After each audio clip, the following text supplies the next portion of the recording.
We have been having a discussion with the private sector this morning, convened by the State Department of Investment, led by our peers, and the Managing Director of the Kenya Investment Authority, together with KEPSA.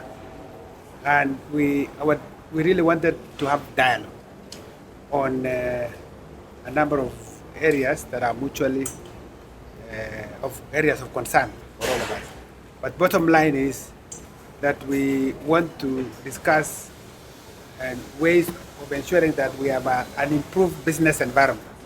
Because when the environment of doing business improves, there are benefits that come with it.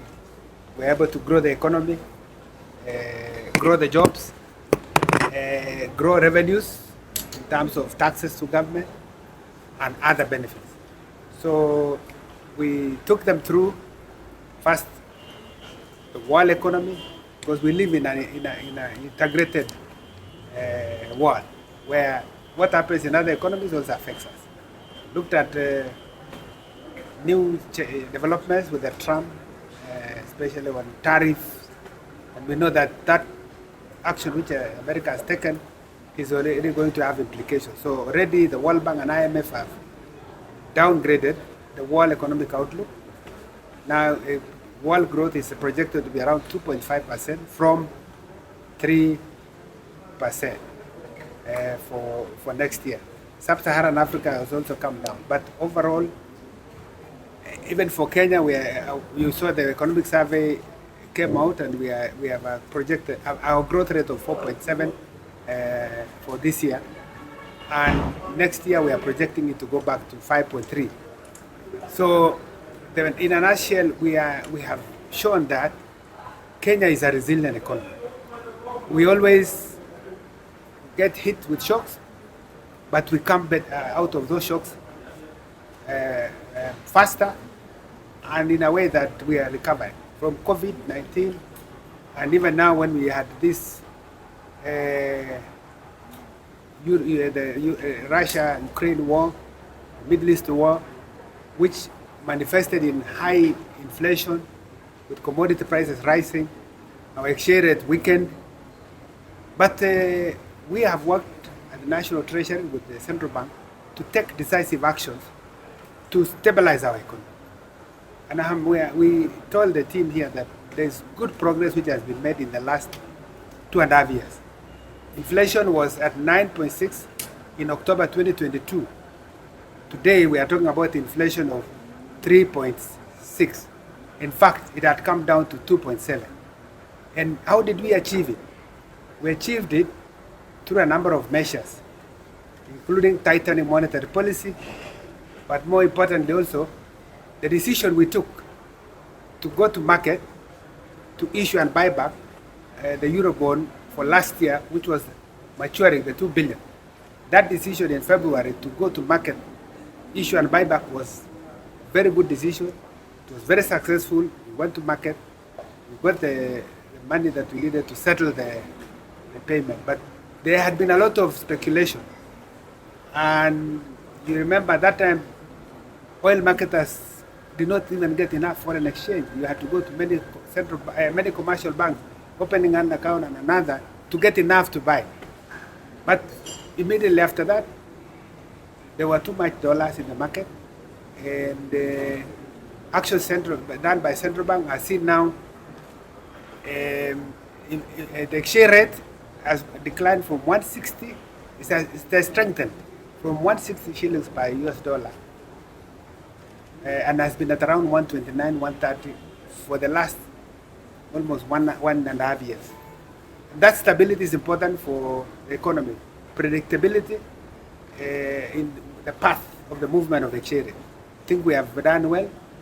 Then pass-through effects of that shilling being strengthening is now seen in dollar prices. We have seen central bank now reduce the CRR, the cash ratio, and also the central bank rate. It was 13%, now it's at 10%. That has made interest rates to go down.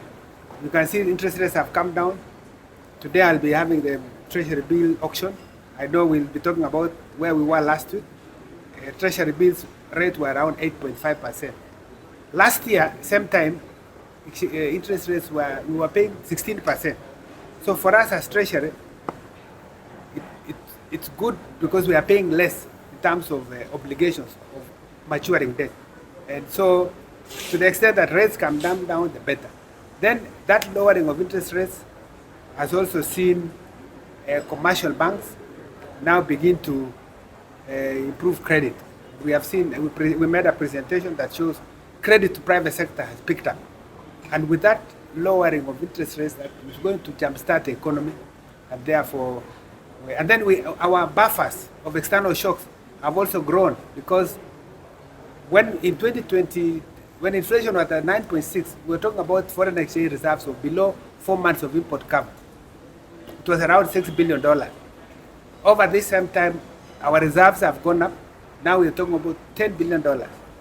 And these are reserves which have come out of fundamentals in the economy, like tourism receipts, like remittances, our exports, and foreign direct investments through the work of my friend here, PS. Not from loans, because we haven't really taken a lot of loans over the same time to build up on our reserve.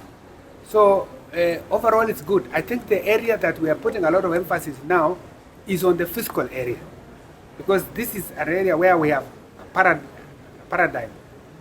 We have run budget deficits for a while, and those budget deficits accumulated in the last 10 years have led to accumulation of debt to a level that we cannot take more, because our rating is now, by 2020 we were told our debt, we have high risk of debt default if we continue accumulating. So the room to take more debt has gone down, and that's why we have embarked on fiscal consolidation, where we want to reduce budget deficit as percent of GDP to lower levels, even up to 3%. And we have made good progress, because from 2021, June, our deficit was around 8.3%. June 2022, it came to 6.2%. June 2023, it came to 5.3%. This year, we are expecting it around 5.1%. And the budget we have just taken to Parliament, our target is 4.5%. So we really need to focus on that. And how are we going to achieve it? We have to first work on the revenue side. And you have seen the finance bill we have submitted to Parliament this time. We have said we really don't want to focus on raising more revenue by increasing tax rates. Instead, we just focus on areas that ensure we have fairness and equity in the tax system, and make sure we broaden the tax base. We focus more on tax administration so that KRA can be able to reach out to all the taxpayers, potential taxpayers, and make sure they are in the bracket. And so we don't expect much yield from what we have taken to Parliament, but we expect that the accumulation of the past reforms, tax measures in the last 2.5 years are sufficient enough to be able to now finance, give us enough finance. But to make sure we are still on a fiscal consolidation path, we have worked on the expenditure side. So again, you will see that we have cut expenditure, and we are focusing on what we call non-priority areas, like travel, areas of motor vehicle repairs, and areas where we think there is room to cut. Then there are reforms like moving from cash accounting to accrual accounting. We are moving to single treasury account, and more importantly, we have adopted e-procurement, electronic procurement, where all government ministries, departments, and agencies from 1st of July will be doing procurement electronically. Everybody, so now we are doing registration. If you want to do business in government, we are doing what we call registration of suppliers. Everybody must be registered online, and you have to bid online, and those who are accounting officers will have to use online platform. And because that will reduce transaction costs, so if you are a bidder, you don't have to keep having voluminous documents which are expensive to you, travel, moving one office to another. having problems of pagination, because sometimes you are knocked down because of pagination. Now with online, you can track, it's auditable. You can audit, so you can be sure that that will be good. And then for us government, we are going to realize savings. So we expect that if we fully implement e-procurement, we should be able to save significant amount of our budget, what we call procurable amount. And with the macros that we have achieved, our public debt, debt to GDP has come down. It was 74, now we are talking about around 64. This morning, we really appreciate that we could have the PS Treasury and PS Investment and also Ken Invest, who are really our good partners. And it was a conversation that was very enlightening. And we're looking at the country as a whole together. You know, there's no government, there's no private sector when it comes to the economy. We all play a part. And I think listening to some of the things that government is planning to do going forward, I think we'll be holding them accountable for those plans. But also we hope they can also hold business accountable to make sure that as the business environment improves from those actions that the PS has mentioned, that the investments will also increase so that we can have jobs. I think everyone is thinking about how do we create more jobs, how do we attract more jobs as the global economy changes, how can we attract some of those jobs that will come from some of those countries. And really that's our focus. Really appreciate government talking about e-procurement. It's something that we have pushed for so many years as KEPSA, and so very excited that it's seeing the light of day, and we'll be holding Treasury accountable on that and also giving feedback on how it's working. And also on the issues of expanding the tax base. You know, a lot of our members that were here today are the ones who pay taxes year in, year out. Yet we know there are so many who are doing business in other areas and are not taxed. And so really listening to the PS talking about really expanding that tax base is really welcome news. And again, we'll be looking forward to seeing how that goes and how also KRA continues to treat those who have been paying taxes and making it very much more easier for them to be able to pay taxes. We've talked about VAT refunds. We've talked about pending bills. Again, we've been assured by government represented here that of what is at work and what we'll be seeing in the coming months. And so that's what we'll really be working around, and many other things that we talked about, but those are some of the highlights. Thank you very much. You want me to say something? Yes. All right, so you are all aware that His Excellency the President's goal is that our economic growth has to be supported by private sector investment. And in doing so, we have to improve our business environment. The President, through the Ministry of Treasury, they have already worked on the macro indicators. You can see now we have the stable exchange rate, we have a low inflation regime, and a lot of healthy reserves so to support and attract private investment into the Kenyan economy. Now we are moving to the micros on the business environment, not only to attract but to retain the existing businesses. Over the last 2 years, we've been continuously engaging the private sector, coming up with enabling legislation in the Finance Act of 2023 and the Business Amendment Act of 2024. And now we are continuing to engage with them through this dialogue to improve further the business environment so that we can be able to attract the necessary private investment and create jobs for our youth. So you are aware that the President appointed a pending bills verification committee chaired by Edward Ouko, former Auditor General.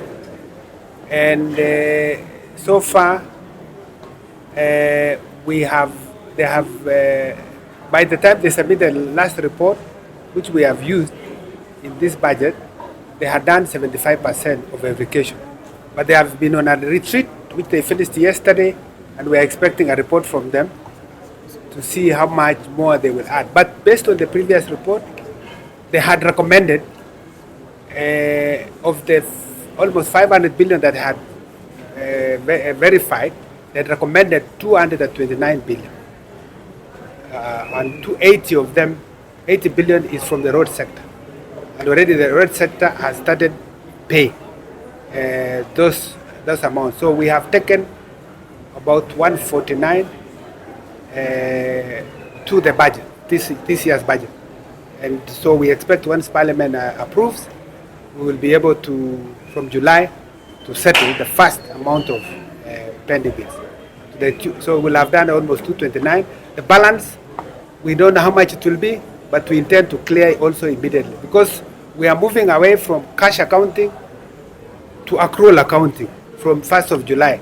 And we wanted, when we have moved to that reform, our history is clear, that any pending bills are cleared, and there are benefits to it, because many companies have suffered for lack of payment. They took loans. Some of those loans are not performing. So when we pay, at least non-performing loans will decline.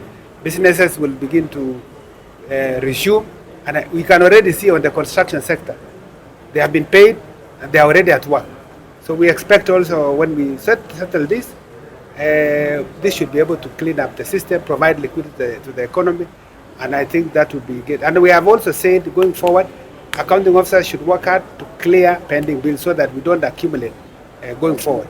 And we have issued circulars on the same, so we will be very strict on accounting officers to make sure they clear pending bills. Of course, sometimes there are cases where we have arrears, but they should be minimal and cleared immediately.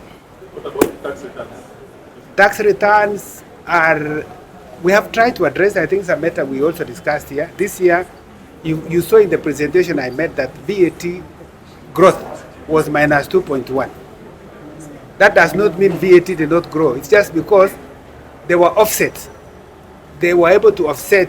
We were able to give them back some amount to offset, so that the money that came to Exchequer is much lower than what we actually collected. So, but of course, the business community is saying it's not enough, and we have agreed it's an area we want to work on, because liquidity hell is also not good for businesses. So it's good when they pay, they are repaid. So, and this is something we want to settle. Thank you very much.